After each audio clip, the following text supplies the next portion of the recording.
ଆରେ ଆଳୁ, ତୋର କାହିଁ ଏତେ ଲେଟ୍? ଆମେ ସମସ୍ତେ ତୋ ପାଇଁ ଅପେକ୍ଷା କରୁଛୁ, ତୁ ଏତେ ଲେଟ୍ରେ ଆସୁଛୁ, କ'ଣ ହେଇଛି? କଥା କ'ଣ ଗଜା? ମୁଁ ପ୍ରଥମେ ଗାଡ଼ି ରିଜର୍ଭ କରି ଆସୁଥିଲି, ଆଉ ପିଆଜ ରସୁଣ କହିଲେ ତୁ ଗାଡ଼ି ରିଜର୍ଭ କରି କାହିଁ ଆସୁଛୁ? ତୁ ବସ୍ରେ ଆସୁନୁ, ପଇସା ବଞ୍ଚିବ।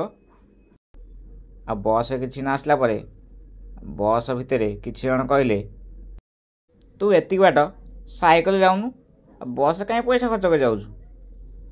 ସେଠୁ ମୁଁ ସାଇକେଲରେ କିଛି ନ ଆସିଲି, ଆଉ ସାଇକେଲରେ ଆଉ କିଛି ନ ଆସିଲା ପରେ ଆଉ କିଛି ଲୋକ କହିଲେ ତୁ ଚାଲିକି ଆସୁନୁ, ଏତିକି ବାଟ କଷ୍ଟ କରି ସାଇକେଲ ଚଲେଇ ଆସୁଛୁ, ଚାଲିକି ଆସେ। ଆଉ ସେଇଠୁ ମୁଁ ତାଙ୍କ କଥା ଶୁଣିକି ଚାଲିକି ଆସୁଛି, ଆଉ ସେଥିପାଇଁ ଲେଟ୍ ହେଇଗଲା। ଆଉ ତାମାନେ ଅନ୍ୟମାନେ ଯାହା କହିଲେ ତୁ ସେଇଆ କଲୁ, ତୋ ନିଜର କ୍ଷତି କରୁଛୁ। ନାଇଁ, ସେମିତି କରିବାନି। ଆମେ ଅନ୍ୟମାନଙ୍କ କଥା ଶୁଣିବା, କିଛି ଭଲ କଥାକୁ ଆମ କାମରେ ଲଗାଇବା। ଆଜି ଏଇ ବିଷୟରେ ମୁଁ ତୁମକୁ ଗୋଟେ କାହାଣୀ ଶୁଣେଇବି।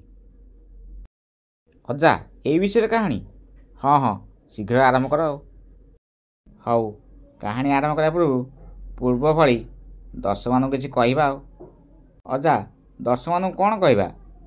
ଦର୍ଶକମାନଙ୍କୁ ଆମେ ଏହା କହିବା, ଯଦି ଆପଣମାନେ ଭିଡ଼ିଓଟି ପ୍ରଥମ ଥର ଦେଖୁଛନ୍ତି ତାହେଲେ ଚ୍ୟାନେଲକୁ ସବସ୍କ୍ରାଇବ୍ କରିଦିଅନ୍ତୁ, ଆଉ ଭିଡ଼ିଓଟିକୁ ଲାଇକ୍ ବି କରିଦିଅନ୍ତୁ।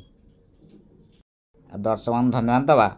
ଆମ ଚ୍ୟାନେଲରେ 1K ସବସ୍କ୍ରାଇବର ଆଜି ପୁରା ହୋଇଯାଇଛି। ହଁ ଅଜା, ଦର୍ଶକମାନଙ୍କୁ ବହୁତ ବହୁତ ଧନ୍ୟବାଦ। ହଁ ଅଜା, ଆଉ ଲେଟ୍ କର ନା, ଏଥର ଆରମ୍ଭ କର। ହଉ, ଗୋଟେ ଚାହା ଦୋକାନୀ କଥା କହୁଛି। ଗୋଟେ ରାସ୍ତା କଡ଼ରେ ଗୋଟେ ଚାହା ଦୋକାନଟେ ଥିଲା, ଆଉ ସେ ତା ବୋର୍ଡ଼ରେ ଲେଖିଥାଏ ଏଠାରେ ତାଜା ଗରମ ଗରମ ଚା ମିଳେ। ଦେଖ, ଆମ ସ୍କ୍ରିନ୍ରେ ଯେଉଁ ଭଳିଆ ଲେଖା ଅଛି ଏଇଭଳି ଲେଖିଥାଏ। ଆଉ ସେ ଦୋକାନକୁ ଚାହା ପିଇବା ପାଇଁ ଜଣେ ଲୋକ ଆସିଲେ, ଆଉ କହିଲେ ଆରେ ଭାଇ, ଏଠା କ'ଣ ଲେଖିଛ ତାଜା କ୍ଷୀରରେ ଗରମ ଗରମ ଚା ମିଳେ? ତାଜା କ୍ଷୀରରେ ମିଳେ ତାଙ୍କ ବାସି କ୍ଷୀରରେ ମିଳେ? ତାଜା କାଟିଦିଅ। ଆଉ ଦୋକାନଟି ଗଲା ଠିକ୍ କଥା, ଆଉ ତାଜା କ୍ଷୀର ମିଳେ ତାଙ୍କ ବାସି କ୍ଷୀର ମିଳେ? ଆଉ ସେ କ'ଣ କଲା, ତାଜା କାଟିଦେଲା, ଆଉ ଏଇଭଳି ଲେଖିଦେଲା, ଦେଖିଲା ଗରମ ଗରମ ଚାହା ମିଳେ। ତାପରେ ଆଉ ଜଣେ ଲୋକ ଆସିଲେ, ଆଉ କହିଲେ ଆରେ ଭାଇ, ତମ ବୋର୍ଡ଼ରେ କ'ଣ ଲେଖିଛ ଗରମ ଗରମ ଚା ମିଳେ? କ'ଣ ଚାହା ଥଣ୍ଡା ମିଳେ? ସବୁଠୁ ତ ଗରମ ଚା ମିଳେ, ଖାଲି ଲେଖୁନ ଚା ମିଳେ।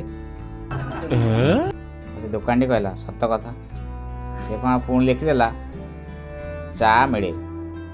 ତାପରେ ଆଉ ଜଣେ ଲୋକ ଆସିଲେ, ଆଉ କହିଲେ ଆରେ ଭାଇ, ଚା ମିଳେ, ଆଉ ଚା ମିଳେ ତ ସମସ୍ତେ ଜାଣିଛନ୍ତି, ଲେଖିବା କ'ଣ ଦରକାର, ବୋର୍ଡ଼କୁ ଉଠେଇ ଦିଅ।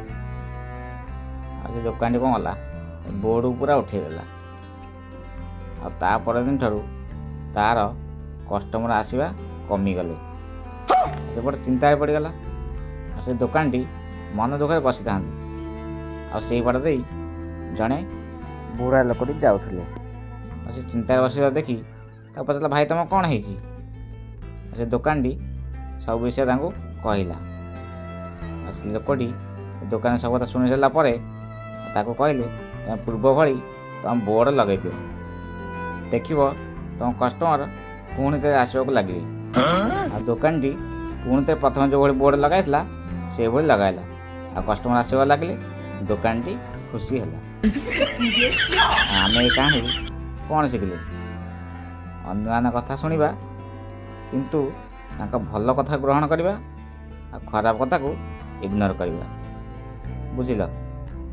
ଆଉ ଅନ୍ୟମାନଙ୍କ ସବୁ କଥା ଶୁଣି ସବୁ କାମରେ ଲଗାଇବା ଠିକ୍ ନୁହେଁ। ଆମେ ଦେଖିବା ଆମ ଯେଉଁଟା ଭଲ ହେଉଥିବ ଆମେ ସେଇ କଥାକୁ କାମରେ ଲଗାଇବା। ଯେମିତି ଆଳୁ କ'ଣ କଲା, ଅନ୍ୟ କଥା ଶୁଣି ତାଙ୍କ କଥା ସବୁ ଯାକ କାମରେ ଲଗାଇଲା, ଆଉ ନିଜେ ହଇରାଣରେ ପଡ଼ିଲା। ବୁଝିଲ? ହଉ, ଆଜି ଅଧିକ ସମୟ ହେଲାଣି, ଚାଲ ଯିବା। ଆଜି ପାଇଁ ଏତିକି।